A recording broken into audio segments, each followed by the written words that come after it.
Hello everyone, welcome to Prince education channel. Friends, आज हम लोग यहाँ पर सॉल्व करेंगे क्लास 10 आदर्श सवाल की बुक से गाइस न्यू एडिशन से chapter 3 linear equation in two variables exercise 3D का question number 29 and 30। So question number 29 is given that find the value of k for which each of the following system of linear equation has no solution. So question number 29 is given that, now solve करेंगे guys इस क्वेश्चन को। The given system of equations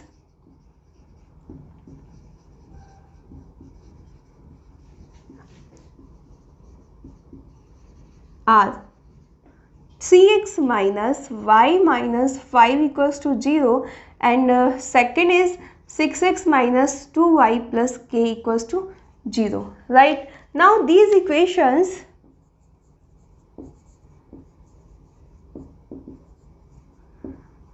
are in the form of a1x plus b1y plus c1 equals to 0 and second is a2x plus b2y plus c2 equals to 0। इस form में आपका question दिया हुआ है। सो गाइज कंपेयर करेंगे, value को find out करेंगे। a1 equals to 3, b1 equals to -1, c1 equals to -5, a2 equals to 6, b2 equals to -2, c2 equals to k।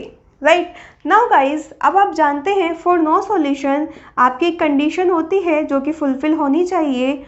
For no solution we must have a1 upon a2 equals to b1 upon b2 is not equals to c1 upon c2। ये condition आपकी होनी चाहिए। सो यहाँ पर value put करते हैं हम लोग। 3 upon 6 equals to -1 upon -2 is not equals to -5 upon k। Right, so यहाँ से माइनस कैंसिल, 3 1 जा 3, 3 2 जा 6। So 1 upon 2 equals to 1 upon 2 is not equals to -5 upon k। So अगर हम स्टार्टिंग के दोनों पार्ट देखें, so 1 upon 2 equals to 1 upon 2, ये तो आपस में both are equal. Now guys यहाँ पर तो k नहीं है। सो अब हम सेकेंड और थर्ड इक्वेशन को लेंगे। 1 upon 2 is not equals to -5 upon k। So यहाँ से जब क्रॉस मल्टीप्लाई करेंगे so k is not equals to -10। ये आपके k की वैल्यू आ जाती है। ठीक है, सो यहाँ पर आपका k टर्म नहीं है तो यहाँ पर आपकी वैल्यू आ जाती है। That means k is not equals to -10। It means k की वैल्यू -10 को छोड़कर बाकी वैल्यूज़ के लिए आपकी इक्वेशन क्या रखेगी? नो सॉल्यूशन रखेगी। ठीक है, so hence the given system of equation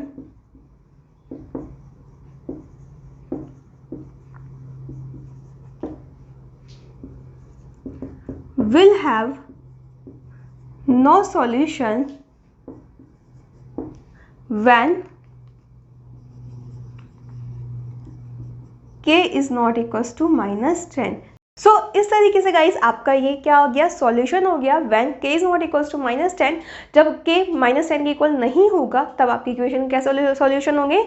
no solution होंगे। क्योंकि गाइस अगर आप यहाँ पर -10 रख देते हैं तो -5 अपॉन -10 तो देख सकते हैं 5 2 10, तो ये आपस में इक्वल हो जाएगा। राइट, सो इसलिए हम यहाँ पे कंडीशन है कि जब आपका k -10 के इक्वल नहीं होगा तब आपका जो इक्वेशन है उसके कैसे सॉल्यूशन होंगे? नो सॉल्यूशन होंगे। सिर्फ k की वैल्यू -10 नहीं होनी चाहिए, बाकी अदर वैल्यूज़ के लिए आपके सॉल्यूशन कैसे होंगे? नो सॉल्यूशन होंगे। ओके, सो गाइज इस तरीके से ये आपका क्वेश्चन पूरा सॉल्व हो जाता है। नाउ जल्दी से, अगर आपने वीडियो लाइक नहीं किया जल्दी से कीजिए एंड कमेंट कीजिए, ये समझ आ गया। सो अब क्वेश्चन नंबर 30 सॉल्व कर लेते हैं। Now friends, question number 30 is given that find the value of k for which each of the following system of linear equation has no solution. So हमें यहाँ पर दो इक्वेशन दी हुई है और चेक करना है नो सॉल्यूशन है। सो आइए सॉल्व करते हैं। The given system of equations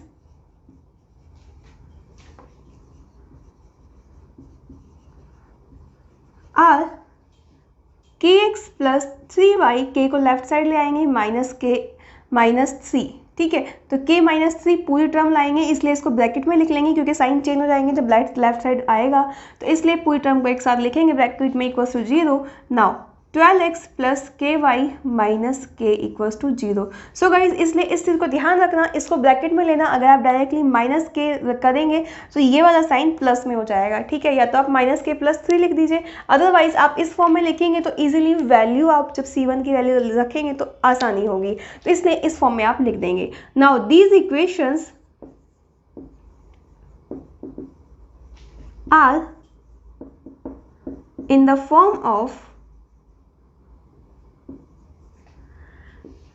a1x plus b1y plus c1 equals to 0. Second is a2x plus b2y plus c2 equals to 0. Right, इस फॉर्म में है. सो कंपेयर करेंगे and a1 b1 b2 c1 c2 b1 सबकी value find out कर लेंगे. यहाँ से a1 equals to k, b1 equals to 3, c1 equals to minus k minus 3. Right, now a2 equals to 12, b2 equals to k, c2 equals to minus k. Right, now guys for no solution, आप जानते हैं अच्छे से एक condition है जो कि fulfil होनी चाहिए. For no solution we must have a1 upon a2 equals to b1 upon b2 but not equals to c1 upon c2. ये कंडीशन फुलफिल होनी चाहिए. सो गाइज वैल्यू पुट करेंगे k upon 12 equals to 3 upon k is not equals to minus k minus 3 upon minus k. Right, so यहाँ से minus cancel. Now guys अब क्या करेंगे, पहले इन दोनों वैल्यूज़ के लिए लेते हैं. So k square equals to 36. So k equals to square root 36. So k की वैल्यू आ गई plus minus 6. That means 6 and minus 6, दो वैल्यू आ गई. नाउ अब इन दोनों को लेकर चलते हैं. 3 upon k is not equals to k minus 3 upon k. Guys यहाँ पर हमने क्या लिया था, k upon 12 equals to 3 upon k. First second term ली थी. नाउ सेकंड और थर्ड टर्म को लेकर चल रहे हैं. सो यहाँ से आपका क्या आ जाएगा, इस k को अगर हम यहाँ ले जाएं तो 3k upon k is not equals to k minus 3 upon 1 रह जाएगा. k को हम इधर ले गए. सो इस k से ये k कैंसिल. सो यहाँ से 3 is not equals to k minus 3. That means 3 को राइट साइड ले जाएंगे अगर, तो आप यहाँ पर क्या हो जाएगा, 3 को इस साइड ले आइए तो 6, 3 plus 3, k is not equals to 3 plus 3. That means k is not equals to 6. So यहाँ से आपको पता चल गया कि k 6 के इक्वल नहीं है. सो गाइज जैसे कि आपने क्वेश्चन नंबर 28 किया था, थोड़ा ध्यान हो आपको, वहाँ पर भी सेम यही कंडीशन बन रही थी. आपका कंडीशन यहाँ पे k की दो वैल्यू आ गई 6 एंड माइनस 6, बट यहाँ पर कहता है कि k की वैल्यू 6 नहीं होनी चाहिए. अगर k की वैल्यू 6 हो जाएगी तो इसके सॉल्यूशन नहीं होंगे. मीन्स क्योंकि ये दोनों टर्म क्या हो जाएंगी, आपस में इक्वल हो जाएंगी. सो इसलिए k को 6 नहीं होना चाहिए. तो उसके अलावा जो सेकेंड वैल्यू है वो उसका आंसर होगा. राइट, तो यहाँ पर आप लिख देंगे hence the given system of equation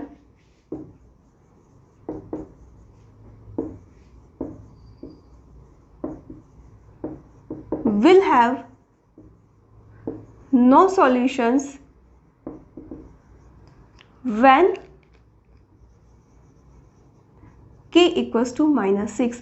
जब k की वैल्यू माइनस 6 होगी तब आपकी इस इक्वेशन के क्या नो सॉल्यूशन होंगे. राइट, सो इस तरीके से गाइस इक्वेशन आपका सॉल्व हो जाता है. तो आपको ध्यान रखना, यहाँ पर कंडीशन दी है k is not equal to 6, इसलिए आप 6 आंसर नहीं लेंगे, क्योंकि अगर आपने 6 आंसर रखा तो ये दोनों टर्म आपकी इक्वल हो जाएगी. यहाँ पे ऑलरेडी आपको बताया कि वैल्यू 6 के इक्वल नहीं होनी चाहिए. आप वैल्यू पुट करके देखेंगे तो आपको मालूम हो जाएगा बोथ आर इक्वल. राइट, आइए देखा भी देते हैं आपको. देख लीजिए 3 अपॉन 6 एंड यहाँ पर 6 माइनस 3 अपॉन 6. तो यहाँ पर जब करेंगे तो 3 अपॉन 6 और 3 अपॉन 6 बहुत आर इक्वल आ गए ना गाइज.